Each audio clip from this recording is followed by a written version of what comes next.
My black janitor thinks mopping floors around my gym makes him understand fighting. Trevor Banks said it loud enough for everyone at Elite Strike MMA to hear, and then he laughed. That cruel, performative laugh that echoed through the training floor and made all 12 students stop their drills to turn and stare.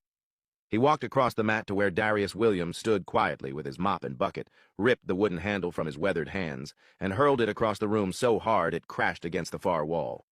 "You belong on your knees cleaning, not standing here watching real fighters like you're one of us." Darius said nothing, his face showing nothing. Even as Trevor stepped onto the floor he'd just mopped with muddy shoes and kicked his bucket over, soapy water flooding everywhere. "That's what a guy like you is good for." Trevor kept laughing, right up until Darius threw his first punch. 6 hours earlier, Darius arrived at the gym at 5 in the morning. The parking lot was empty except for his 15-year-old Honda Civic. He unlocked the service entrance with the key Mr. Patterson had given him 3 years ago when he hired him. The gym smelled like rubber mats and disinfectant.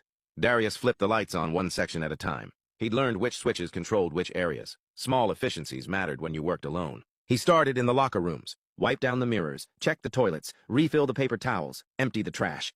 He worked methodically, the same pattern every morning. His movements were economical, no wasted motion. In the main training area, he mopped the floors in straight lines. The mop moved in steady arcs, left to right, advanced 6 inches, left to right. Someone watching might notice how precise his footwork was, how his weight shifted smoothly from one leg to the other. Behind one of the lockers, Darius found a small action figure, a UFC fighter in a fighting stance.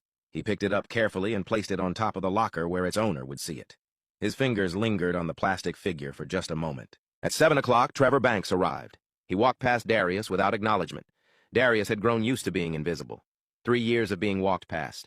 3 years of conversation stopping when he entered a room. 3 years of being just the janitor. Trevor began his morning routine. Stretching, shadowboxing. The early students would arrive at 8. By noon, the gym would be full. Darius would work around them all, moving trash cans, cleaning up spills, staying out of the way. At 12:30, Trevor taught his advanced class. 20 students, mostly young men in their 20s and 30s. They hung on Trevor's every word. He was 38 years old in peak condition with a record of 15-2 in amateur MMA.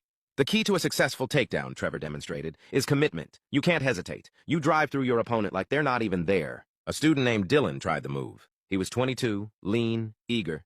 He wanted to fight professionally someday. "Not like that," Trevor said. "You're being weak. You think being polite will win fights?" He pushed Dylan backward. Again, Darius was cleaning nearby, wiping down the heavy bags. He could see Dylan's technique was off. The student's hips weren't aligned. His weight distribution was wrong. He'd hurt his knee if he kept practicing that way. "Excuse me," Darius said quietly. "His foot position." Trevor stopped mid-sentence. He turned slowly. "Did I ask for input from the cleaning staff?" The gym went quiet. 20 students watching. "No, sir," Darius said. "I just thought, I don't think."